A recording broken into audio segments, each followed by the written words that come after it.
찬양함으로 예배 자리에 나아가십시다.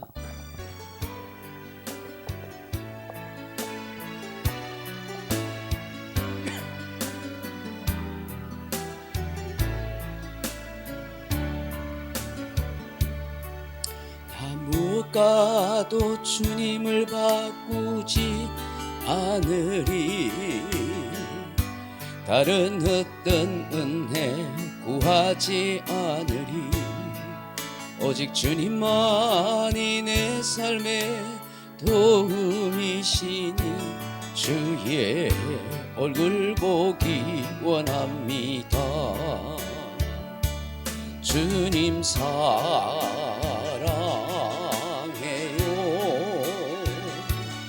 온 맘과 정성 다해 하나님의 진실한 친구 되기 원합니다. 나 무엇과도 주님을 바꾸지 않으리. 다른 어떤 은혜 구하지 않으리. 오직 주님만이 내 삶의 도움이시니 주의 얼굴 보기 원합니다. 주님 사랑해요.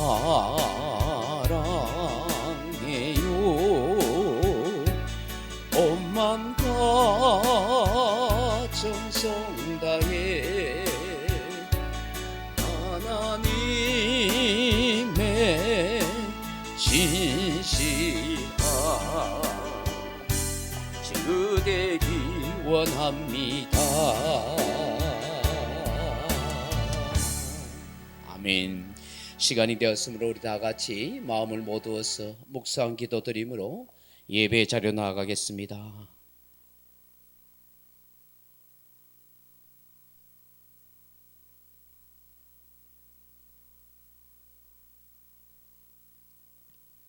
내가 산을 향하여 눈을 들리라. 나의 도움이 어디서 올꼬? 나의 도움은 천지를 지으신 여호와에게서로다. 여호와께서 너를 실족하지 아니하게 하시며 너를 지키시는 네가 졸지 아니하시리로다. 이스라엘을 지키시는 이는 졸지도 아니하시고 주무시지도 아니하시리로다. 여호와께서 너를 지켜 모든 환난을 면하게 하시며 또 내 영혼을 지키시리로다. 여호와께서 너의 출입을 지금부터 영원까지 지키시리로다. 아멘. 존귀와 찬양과 영광을 받으시기에 합당하신 삼위 하나님, 하나님의 크신 은혜와 사랑을 찬양합니다. 하나님 아버지께서 오늘도 이 자리에 우리와 함께 하시고 주의 영광으로 충만케 하옵소서. 우리의 예배를 받아 주옵소서. 주의 크신 영광으로 임재하여 주옵소서. 크신 은혜를 우리에게 내리어 주옵소서. 주 예수 그리스도 이름으로 간절히 기원드리옵나이다. 아멘.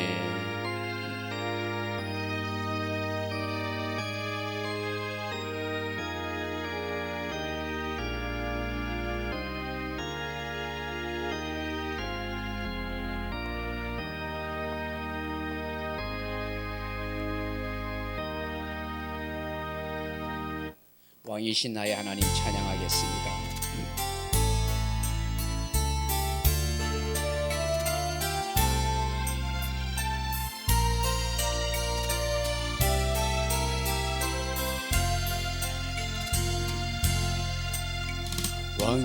왕이신 나의 하나님, 내가 주를 높이고 영원히 주의 이름을 송축하리이다.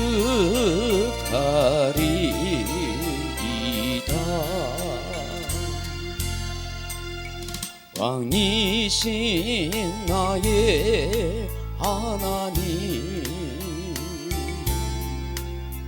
내가 주를 높이고 영원히 주의 이름을 송축하리이다.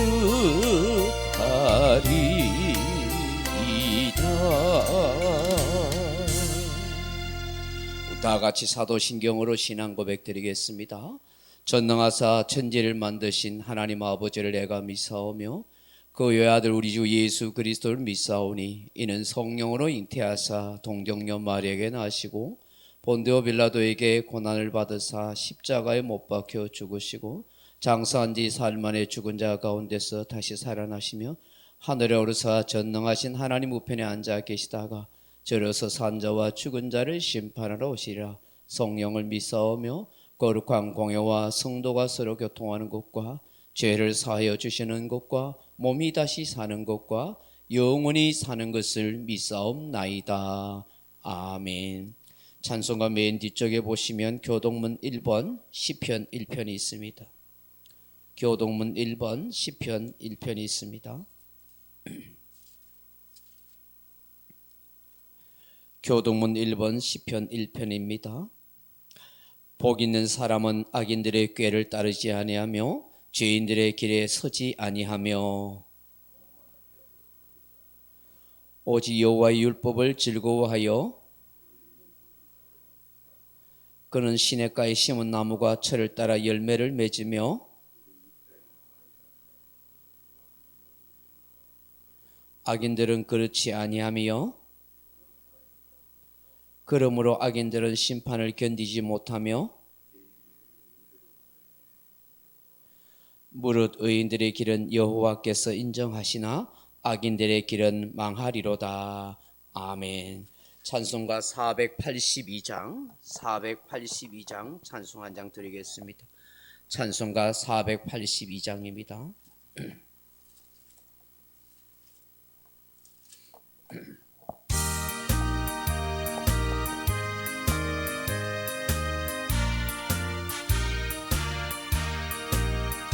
참 즐거운 노래를 늘 높이 불러서 이 세상 사는 동안 주 찬양하겠네.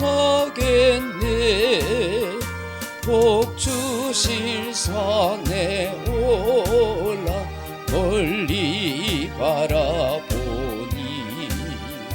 나 건너갈 요단가 뚜렷이 보이네. 참 아름다운 노래 늘 높이 부르세. 하늘의 소망 주신 주 찬양하여라. 참 아름다운 노래 다 함께 부르세.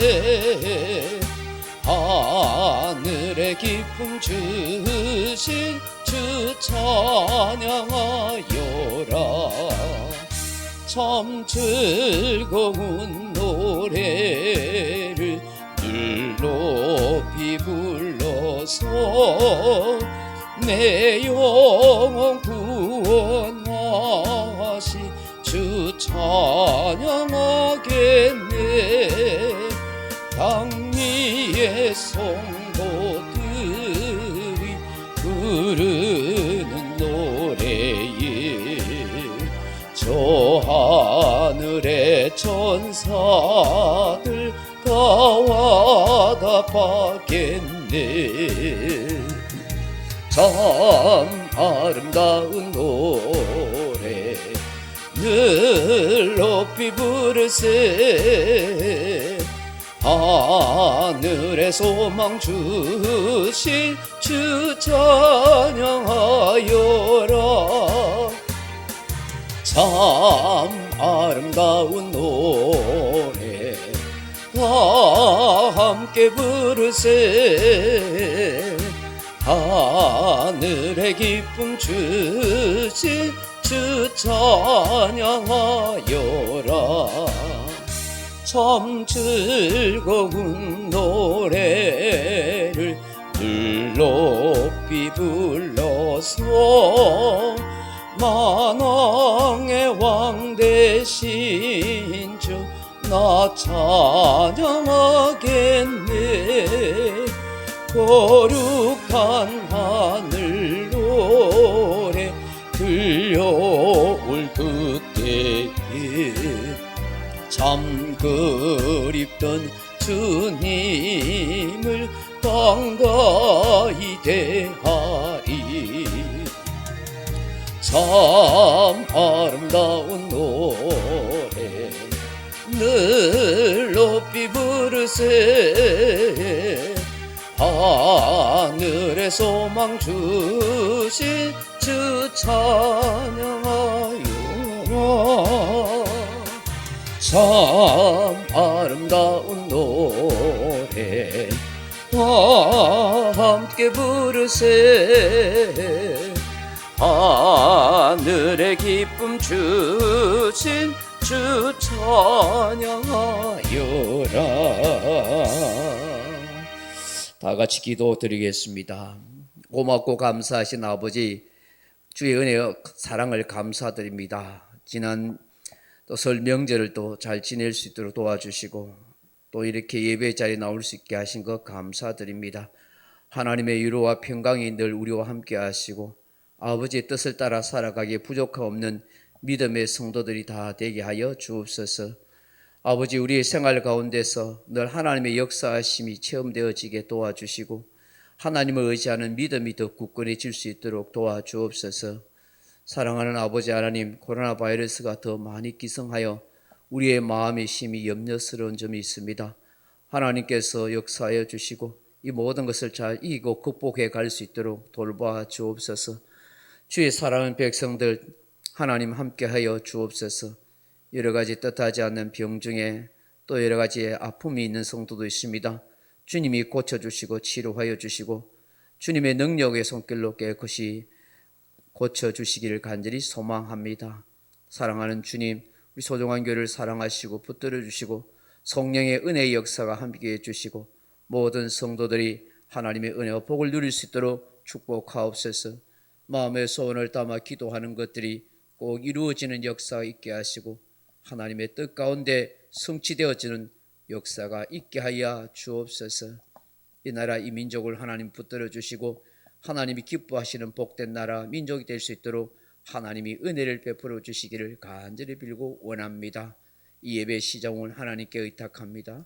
주 예수님 이름으로 간절히 기도드리옵나이다. 아멘.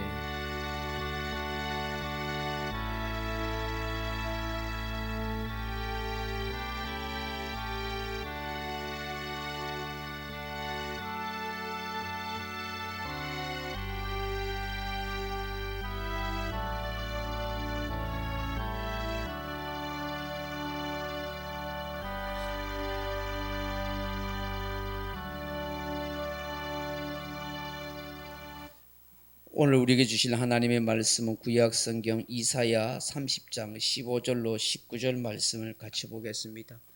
구약성경 이사야 30장 15절로 19절 말씀입니다.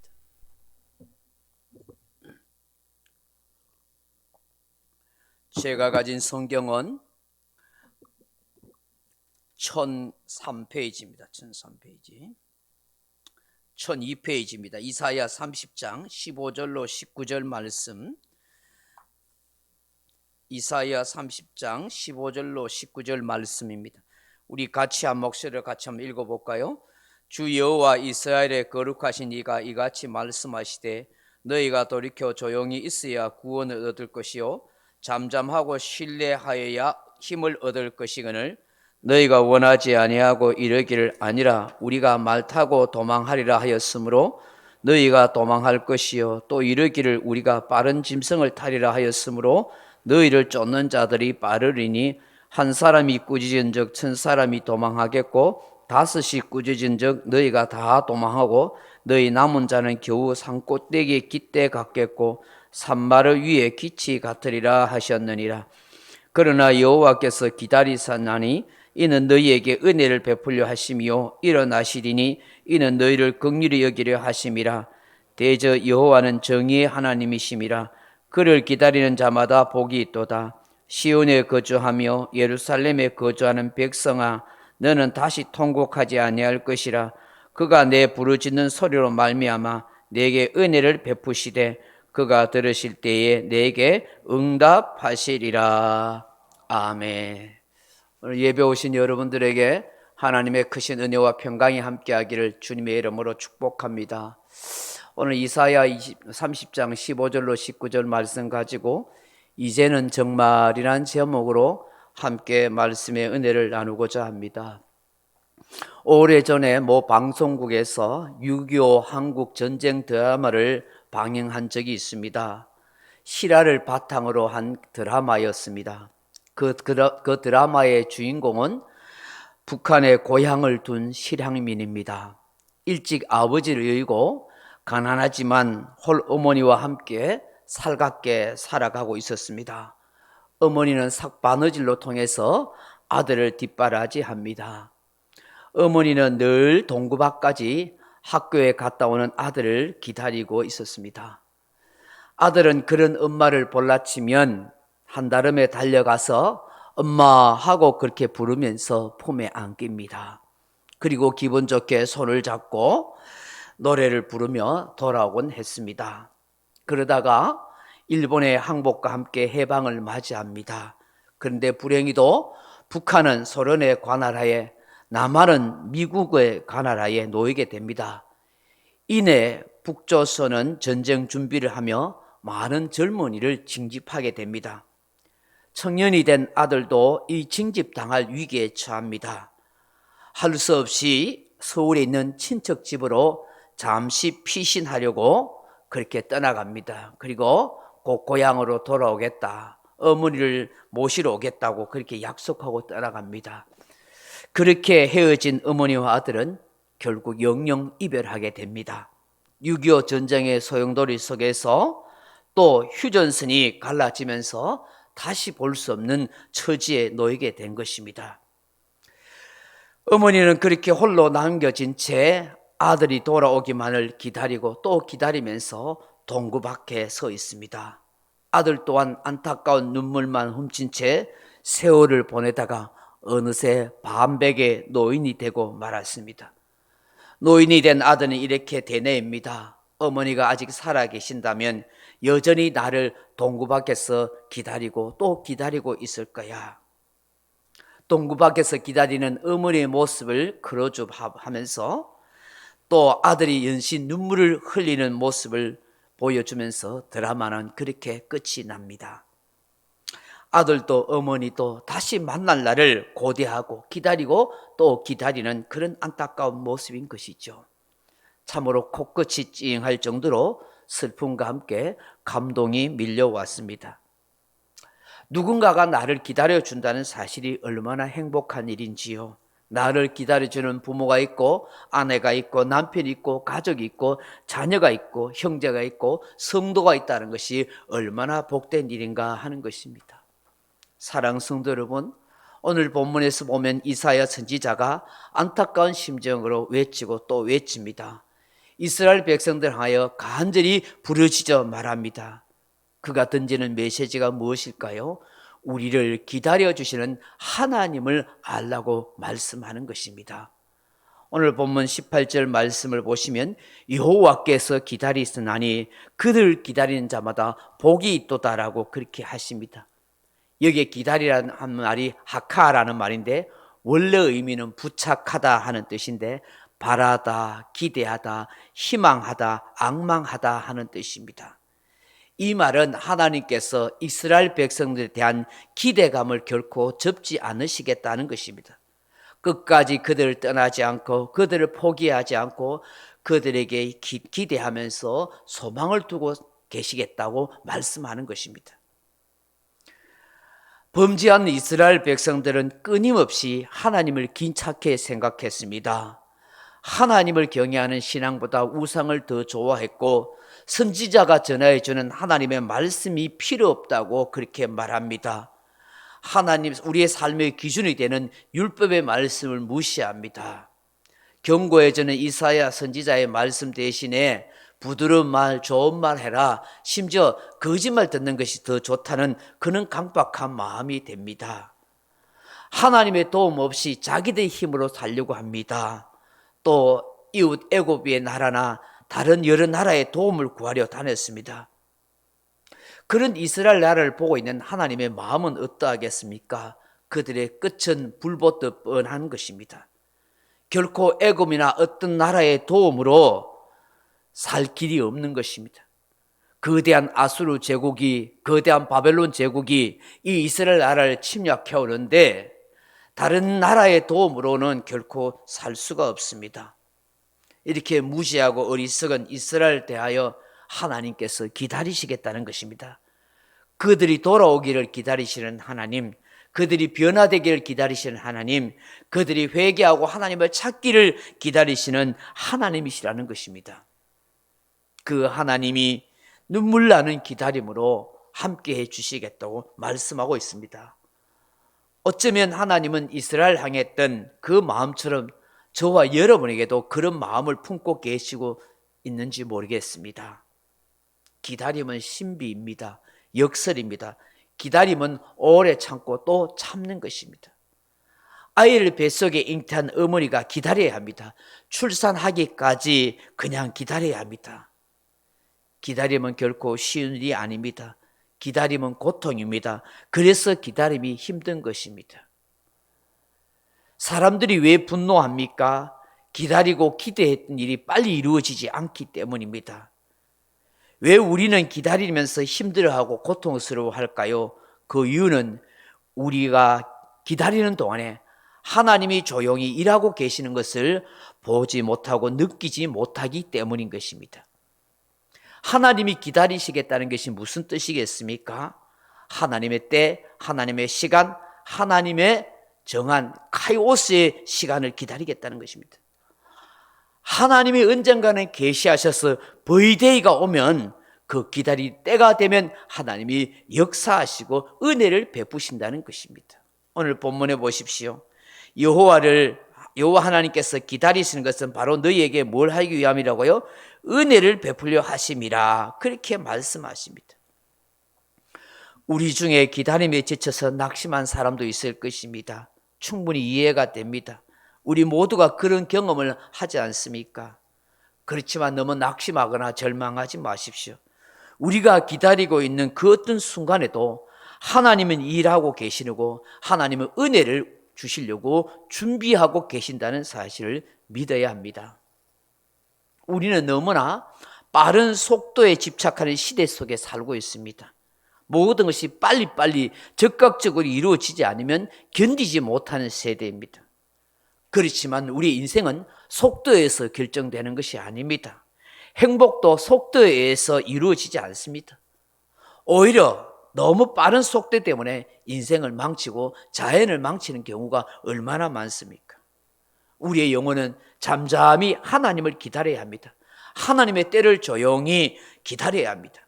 고요함 속에, 기다림 속에 하나님께서 우리에게 역사하시는 이슬 같은 은혜를 경험하게 되는 것입니다. 그러기에 시편 기자는 시편 123편에서 상전의 손을 바라보는 종들의 눈같이, 여주인의 손을 바라보는 여종의 눈같이 우리의 눈이 여호와 우리 하나님을 바라보며 우리에게 은혜 베풀어 주시기를 기다리나이다 라고 그렇게 말했습니다. 사랑하는 성도 여러분, 나를 기다려주시는 하나님이 계십니다. 언제까지나 어디에서나 저와 여러분을 기다려주는 하나님이 계신다는 것이 얼마나 감사한 일인지 모릅니다. 나의 연약함을 기다려주시는 하나님이십니다. 나의 부족함을 기다려주시는 하나님, 나의 변화를 기다려주시고 내가 성장하고 성숙할 수 있도록, 내가 아버지 하나님의 뜻대로 살아갈 수 있도록 여전히 기다려주시는 하나님이 저와 여러분의 하나님, 우리 아버지 하나님이 되십니다. 나에게 기대를 걸고 계시는 이 하나님이 계시기에 우리는 낙심할 필요 없습니다. 다시 용기 내어 살아갈 수가 있는 것입니다. 저는 이 하나님이 너무나 감사하고 감격스럽고 좋습니다. 눈물 나도록 감사가 됩니다. 때로는 가슴이 벅차기도 합니다. 나를 기다려주시는 하나님, 나를 기대해주고 계시는 하나님, 나를 감싸주시는 그 하나님이 계신다는 게 너무 좋습니다. 우리를 기다려주시는 이 하나님의 은혜를 안다면 우리 또한 하나님의 역사를 기다릴 줄 아는 사람이 되어야 할 것입니다. 시편 130편 6절에 파수꾼이 아침을 기다림보다 내 영혼이 주를 더 기다리나니 참으로 파수꾼이 아침을 기다림보다 더하도다, 그렇게 말씀합니다. 이스라엘 백성들은 다른 그 어떤 도움보다도 하나님의 은혜를 기다리고 또 기다려야 했습니다. 그랬다면 얼마나 좋겠습니까? 결국 기다리지 못하고 애굽과 도울 힘이 없는 다른 나라를 이리저리 찾고 의지하다가 결국 망하고 말고 쫓겨가는 인생으로 그렇게 되었던 것입니다. 그렇다면 우리는 무엇을 기다려야 할까요? 우리는 바로 하나님의 약속을 기다려야 합니다. 시편 130편 5절에 나하고 내 영혼은 여호와를 기다리며 나는 주의 말씀을 바라는도다라고 하십니다. 우리가 하나님을 기다린다는 것은 하나님의 약속의 말씀이 성취되고 이루어질 것을 기다리는 것입니다. 이 성경은 하나님의 약속입니다. 하나님께서 사랑과 언약을 맺은 것을 기록하고 있는 것이 성경입니다. 성경이 하나님의 약속이라는 것은 하나님의 마음, 하나님 자신을 고스란히 담고 있다는 것입니다. 그렇기 때문에 우리가 이 성경을 부전을 읽어서 이 약속을 나의 믿음으로 내 것으로 가져야 하는 것입니다. 하나님의 약속을 신뢰한다는 것은 하나님의 신실하신 하나님의 인격을 믿고 신뢰하는 것입니다. 그것이 우리의 믿음이요 우리의 신앙인 것입니다. 그렇기 때문에 성경을 믿고 신뢰하지 않는 것은 곧 하나님의 약속을 믿지 못하는 것이요 하나님 자신을 믿지 못하는 것입니다. 그렇게 되면 우리의 신앙은 아무런 의미도 가치도 없는 것입니다. 사랑하는 성도 여러분, 그러면 하나님의 약속을 기다리는 사람은 어떠해야 할 것입니까? 조급해하지 아니하고 인간적인 생각을 하지 않아야 한다는 것입니다. 일찍이 하나님께서는 아브라함을 부르십니다. 그리고 그 아브라함에게 언약하십니다. 너는 너의 고향과 친척 아버지 집을 떠나 내가 내게 보여줄 땅으로 가라. 내가 너를 큰 민족을 이루고 내게 복을 주어 네 이름을 창대하게 하리니 내가 복이 될지라라. 너를 축복하는 자에게 내가 축복하고 너를 저주하는 자에게 내가 저주하리니 땅의 모든 족속이 너로 말미암아 복을 얻을 것이라. 그렇게 말씀해 주십니다. 아브라함은 이 말씀, 이 약속의 말씀을 믿고 자기가 살던 갈대아 우를 떠나 머나먼 수천 리끼가 머는 그런 가나안 땅으로 왔습니다. 그런데 십수년이 지났지만 아브라함에게는 땅 한 평도 없고 자기 몸에 어떤 자식도 낳지 못했습니다. 이제 나이 많은 아브라함과 그의 아내 사라가 고민이 됩니다. 하나님이 그렇게 약속해 주셨는데 그 약속이 십수년이 지나도록 우리에게 이루어진 것이 뭔가 낙심이 되고 두려움과 걱정이 찾아옵니다. 자식 낳지 못하는 죄 많은 인생이라고 지울 수 없는 운명 속에 갇힌 사라가 나서서 결국 아브라함에게 종령합니다. 첩을 구해서 대를 이을 자식을 낳으라고 말합니다. 누가 봐도 인간적으로 이해할 수 있는 것 아니겠습니까? 얼마나 안타까운 사연입니까? 그러나 그들은 지극히 인간적인 생각에 사로잡혔습니다. 너무나 조급한 마음이 앞섰습니다. 아브라함과 사라는 하나님의 약속을 신실하게 믿고 붙잡고 살아야 했던 것입니다. 그렇지 않으면 고생해서 이 먼 낯선 땅에 올 이유도 없지 않습니까? 결국 조급함을 가졌던 이 사라의 종용으로 지극히 인간적인 생각에 동요한 아브라함으로 인하여 하갈이라는 첩을 들여서 이스마엘이라는 자식을 낳게 됩니다. 그런데 그것 때문에 가정에 불화가 생기고 14년 동안이나 하나님께서 아브라함에게 나타나시지도 않고 말씀도 하지 않습니다. 또한 두고 중동의 화약고가 되어서 지금까지 이스마엘의 후손인 아랍 자손들과 이삭의 후손인 이스라엘 사람이 전쟁하고 싸우고 있지 않습니까? 하나님의 약속, 말씀을 가진 성도는 조급함을 뛰어넘어야 한다는 것입니다. 현실적인 환경이나 인간적인 생각에 사로잡혀 살아서는 안 된다는 것을 우리에게 알게 하는 것입니다. 생각해 보십시오. 성경 속에 나오는 위대한 믿음의 사람들은 환경이 평탄해서가 아닙니다. 현실이 쉬워서가 아닙니다. 그들도 다 다급하고 위기가 있었습니다. 어려움이 많았습니다. 실패도 있었습니다. 연약함이 있었습니다. 그럼에도 불구하고 인간적인 생각보다는 하나님의 약속의 말씀을 붙잡고 현실을 바라보기보다는 하나님을 바라보면서 조급해하기보다는 차분히 하나님의 뜻을 살피면서 그렇게 인생을 살았던 것입니다. 성경은 이것을 우리에게 말씀해 주십니다. 이 세상에는 두 종류의 사람, 두 부류의 신앙인이 있습니다.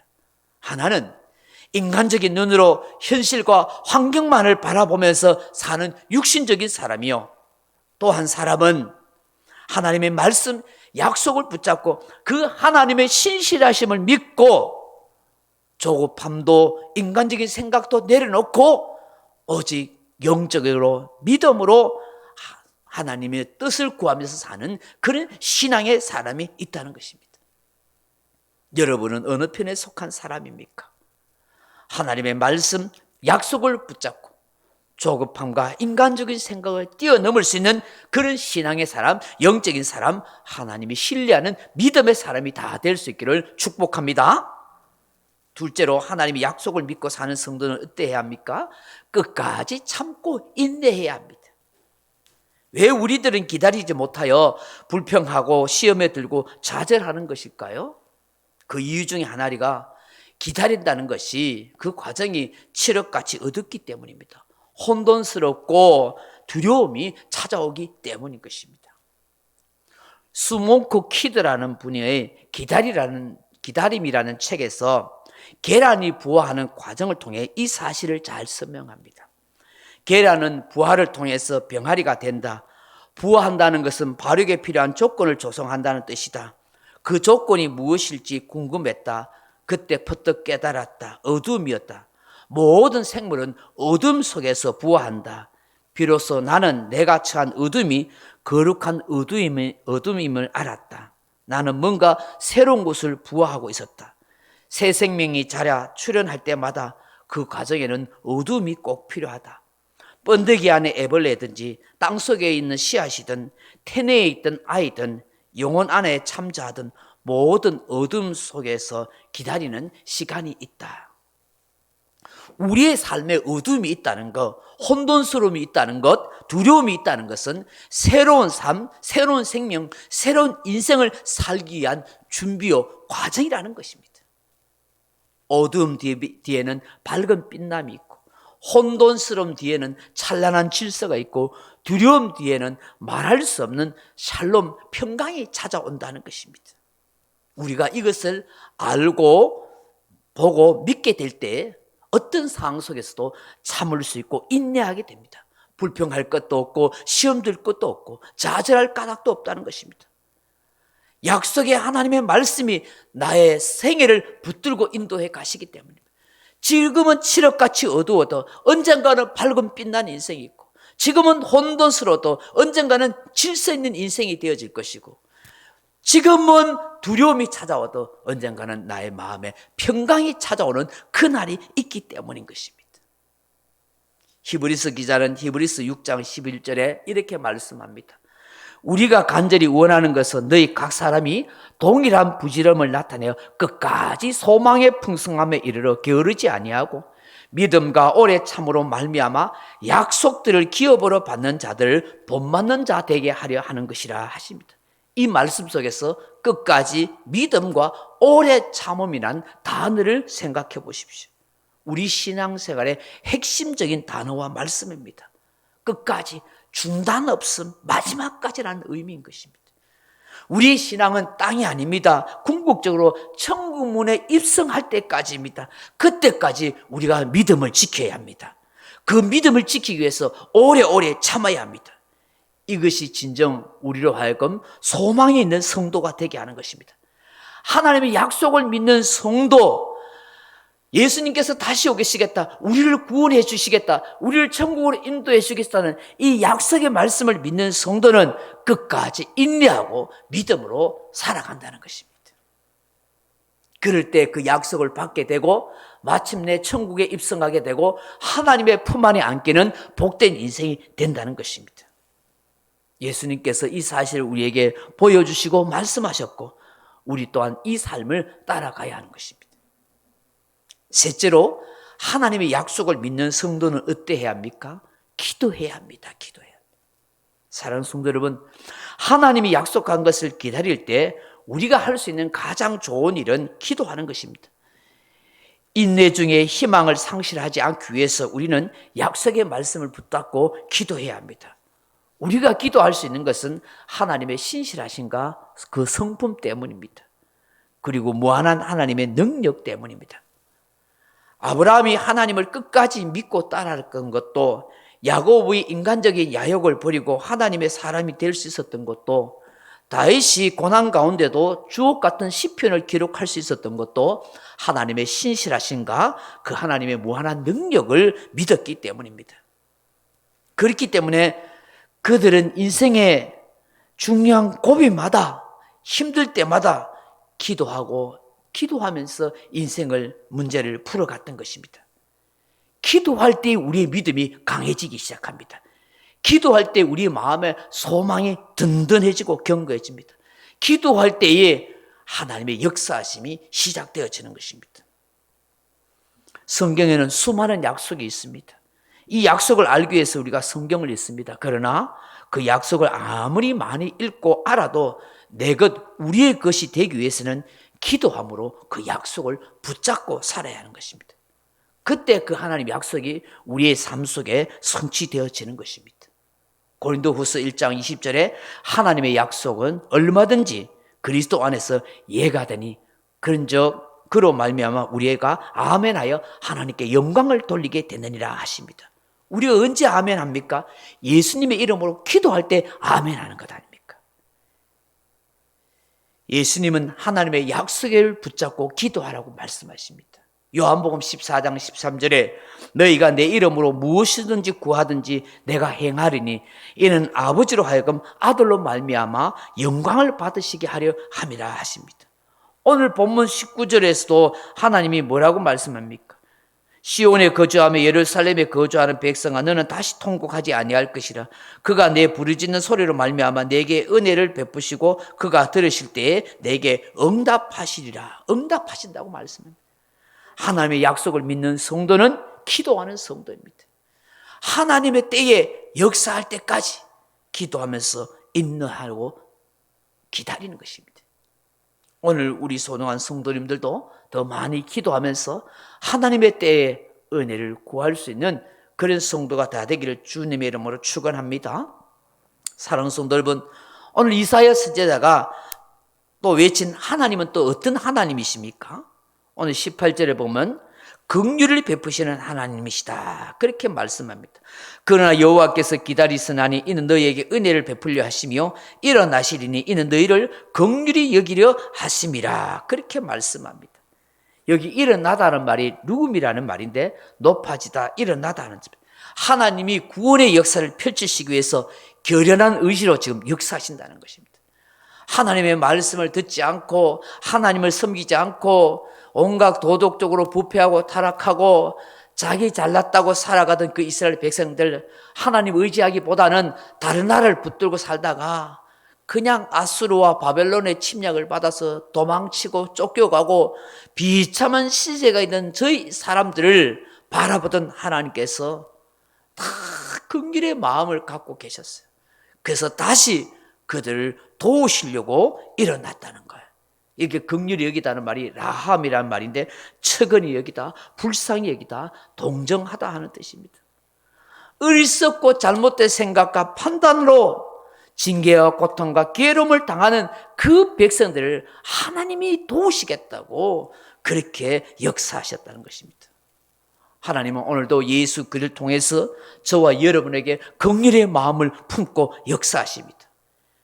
우리의 삶에 매일매일 우리를 위해서 일어나셔서 우리를 도우시려고 자비를 베푸시는 하나님이라는 사실을 믿을 수 있기를 바랍니다. 세 번째로 이사야 외친 하나님은 어떤 분이에요? 우리에게 정의를 행하시는 하나님이십니다. 18절 하반절에 보면 대저 여호와는 정의의 하나님이심이라. 정의의 하나님이란 말은 공정한 길을 가르쳐 주시는 분, 정의로운 삶을 제시해 주시는 분이라는 거예요. 오늘날 우리 사회의 화두가 공정과 상식입니다. 특권과 반칙으로 온갖 인맥을 동원하여 권력을 가지고 불공정하게 하는 일에 대해서 사람들이 분노하지 않습니까? 사람들이 가진 상식에 어긋나게 말하고 행동하는 것 때문에 사람들의 마음이 상심이 되고 상처가 되지 않습니까? 하나님께서 정의를 행하신다는 것은 이런 잘못된 생각과 사고와 행동들에 대해서 징계하시고 바로잡고 꾸짖으시고 바로 세워주시겠다고 말씀하는 것입니다. 이것은 이스라엘을 향한 하나님의 긍휼과 사랑의 은혜인 것입니다. 말씀을 맺습니다. 사랑하는 성도 여러분, 여러분의 삶에 무엇이 가장 든든합니까? 무엇을 의지하고 사십니까? 무엇을 기대하십니까? 저 스위스에 루선시라는 곳이 있습니다. 알프스 산맥을 관통하는 천의 그런 중요한 요새입니다. 그런 전략적 위치 때문에 스위스 역사상 오랫동안 이 루선시가 중요한 역할을 했다는 것입니다. 14세기에 이 루선 시민들은 도시 주위에 거창한 성벽을 쌓아 올랐습니다. 그 성벽 옆으로 9개의 탑을 딱 세웠습니다. 그래서 이 험한 산 중턱에 있는 이 도시가 되다 보니까 그게 탑을 쌓다 보니까 그것을 어떤 적군들이 쳐들어와도 그 탑 위에서 화살을 쏘면은 그 성을 점령할 수도 접근할 수도 없는 그런 천혜의 요새였던 것입니다. 완벽한 방어의 도시인 것이죠. 그런데 근세가 되면서 총기와 화약이 발달하면서 이 성벽이 별로 쓸모가 없게 되었다는 것입니다. 왜냐하면 잘 조절된 대포로 폭탄을 쏘아 올리면 그 멋진 성벽들이 한꺼번에 다 금방 무너지기 때문입니다. 더 이상 완벽한 피나처와 요새가 되지 못했기 때문입니다. 이스라엘 사람들은 애굽이 주변 여러 나라들이 그들의 도움이요 완벽한 방어막이 될 줄 알았습니다. 그런데 거대한 아수르와 바벨론 제국 앞에서 애굽도 패하고 모든 나라도 다 무너지고 예루살렘도 결국 다 무너지고 말았습니다. 우리 기독교인들도 마찬가지입니다. 다른 사람들에게 상처받지 않으려고 내 마음에 두터운 방벽과 내 삶에 높은 파수레를 쌓아놓을 때가 있습니다. 내가 꿈꾸는 삶을 잘 살아보려고 자기 노력으로, 자기 인생으로, 자기 성공의 성을 쌓을 때가 있습니다. 그러나 하나님의 도움 없이, 하나님을 의지하는 참 신앙 없이 쌓은 내 마음의 성벽, 내 인생의 성공은 속절없이 무너진다는 것입니다. 누군가의 치명적인 말 한마디 때문에 내 마음이 무너지고 약해 빠진 껍데기 신앙마저도 사라질 때가 있습니다. 그렇게 애써 모아놓은 물질이, 그렇게 쌓아놓은 인간관계가 한순간에 깨어지고 무너질 때 그 사람 인생마저 완전히 무너지게 될 때가 있다는 것입니다. 이런 자기 방어는 루선시의 성벽이 폭탄의 공격 앞에 무력한 것처럼 우리 인생도 그렇게 무력해지는 것입니다. 이젠 정말 내 인생의 피난처요, 나의 완벽한 구원자이신 예수님을 찾고 믿고 의지할 때인 것입니다. 조급해하거나 인간적인 생각에 사로잡혀 살지 마십시오. 끝까지 참고 인내하십시오. 그리고 기도하십시오. 왜냐고요? 나를 기다려주시는 하나님의 은혜가 있기 때문입니다. 나를 위해서 일어나서 일하시고 역사하시는 긍휼의 하나님이 함께 하시기 때문입니다. 우리를 바른 길로 인도해 주는 공의의 하나님이 역사하고 계시기 때문입니다. 주를 기다리는 사람은 복이 있습니다. 다시 오실 예수님을 기다리는 사람은 정말 복된 사람입니다. 이제 정말 우리가 이렇게 살아야겠습니다. 이런 은혜가 저와 여러분 속에 함께하기를 주님의 이름으로 축원합니다. 기도하겠습니다. 아버지 하나님,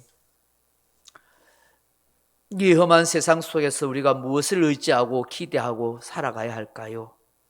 하나님의 도우심을 기다리고 기대하는 우리들이 되게 하시고 믿음으로 끝까지 인내하며 하나님의 긍휼을 바라볼 수 있는 신앙의 사람이 되게 하옵소서.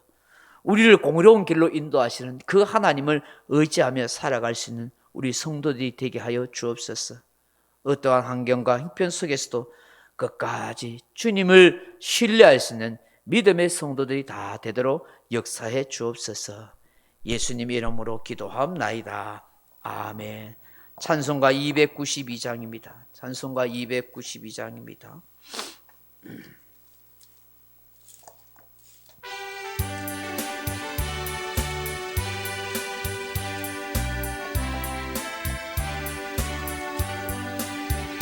주 없이 살 수 없네 죄인의 구주여 그 귀한 보배 피로 날 구속하소서 그 주의 사랑으로 흘리신 보혈이 내 소망 나의 위로 내 영광 됩니다.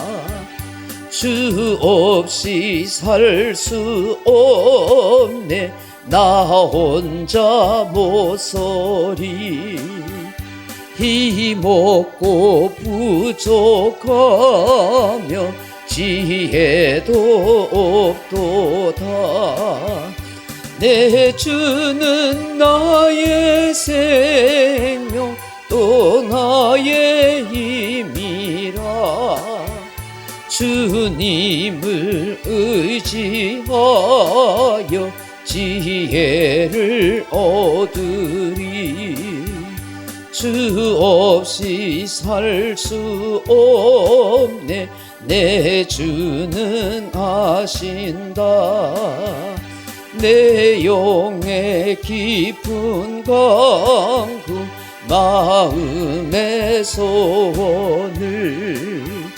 주밖에 나의 마음이 알아주리요 내 마음을 위로하사 평온케 하시네 주 없이 살 수 없네 세월이 흐르고 이 깊은 고독 속에 내 생명 끝나도 사나운 풍랑이 때 날 지켜주시니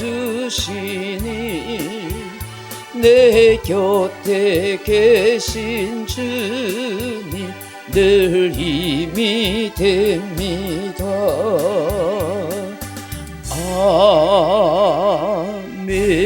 아멘. 주의 크신 은혜와 위로를 감사합니다. 우리 곁에 늘 계셔서 힘이 되어주시고 격려하시고 우리를 기다려주시고 긍휼을 베푸시는 하나님의 은혜가 있어서 너무 감사합니다. 끝까지 그 주님 바라볼 수 있는 믿고 살아갈 수 있는 우리 모두가 되게 하여 주옵소서. 믿음으로 귀한 예물 드리고 예배드리는 사랑하는 성도들 가정과 삶에 하나님의 은혜와 복을 주시고 저들의 간구하는 기도에 꼭 응답해 주시는 역사가 있게 하시고 저들이 살아가는 모든 삶의 길을 하나님이 동하시고 축복하옵소서. 예수님 이름으로 기도하옵나이다. 아멘. 할렐루야. 반갑습니다. 모든 예배에는 새벽기도 교회 밴드로 또 울산 소정한 교회 유튜브로 그렇게 녹화 방송합니다. 매일 하루에 한 번씩 교회를 위해서 기도하고 가정을 위해서 기도하고 성경 한 장 읽게 하면 좋겠습니다. 꼭 전도했으면 좋겠다 싶은 분 있으면 전도 대상자의 이름을 정해서 그 주소를 알려주시면 제가 복음 전도 편지를 보내도록 하겠습니다. 당분간 오후 예배는 그렇게 드리지 않도록 하겠습니다. 우리 찬송가 620장 찬송하고 예배 마치겠습니다. 찬송가 620장입니다.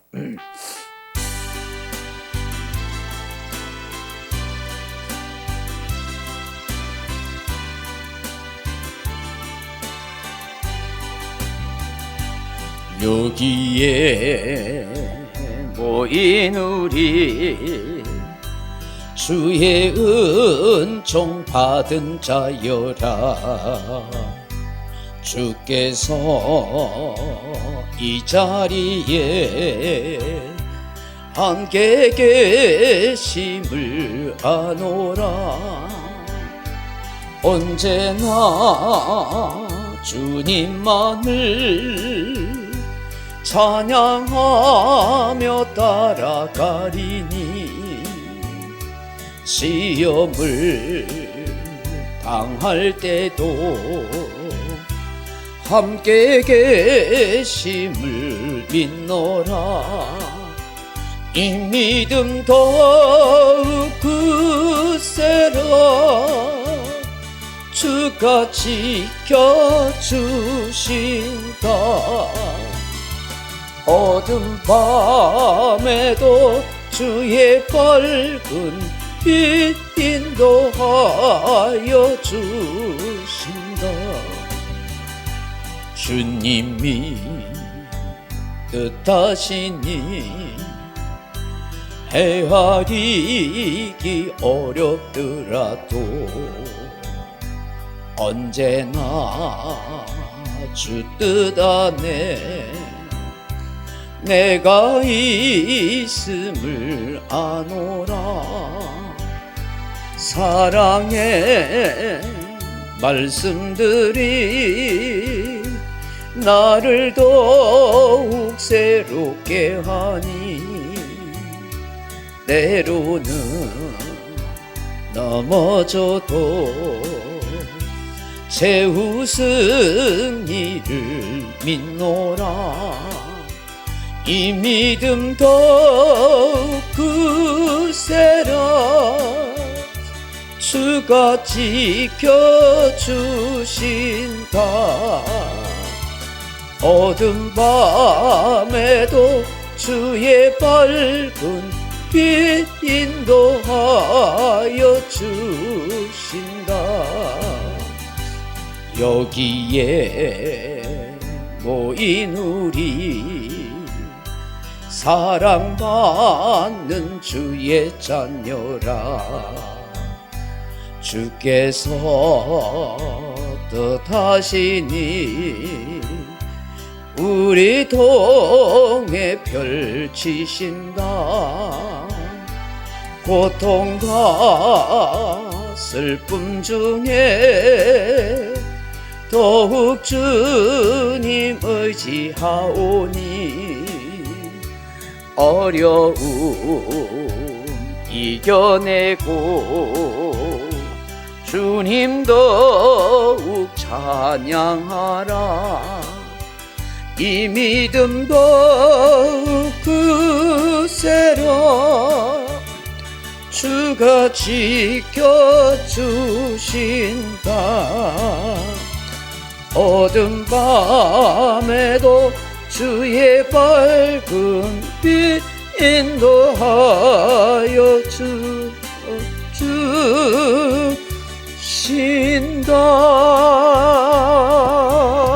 주신다. 이제는 구주 예수 그리스도 은혜와 하나님의 크고 놀라운 사랑과 성령의 감동감화 유료가 또 충만한 은사가 이제는 정말 우리를 기다리시는 그 하나님의 은혜를 생각하고 나를 긍휼히 여기시는 그 하나님의 사랑을 생각하고 정의로운 삶의 길로 나를 인도하시는 그 하나님을 의지하며 한평생 믿음으로 온전히 살아보겠다고 마음에 결심하고 의지하는 이 자리에 참석한 주의 사랑 백성들 10년간 무리와 가정과 일터에 이제로부터 영원토록 함께 있을지어다.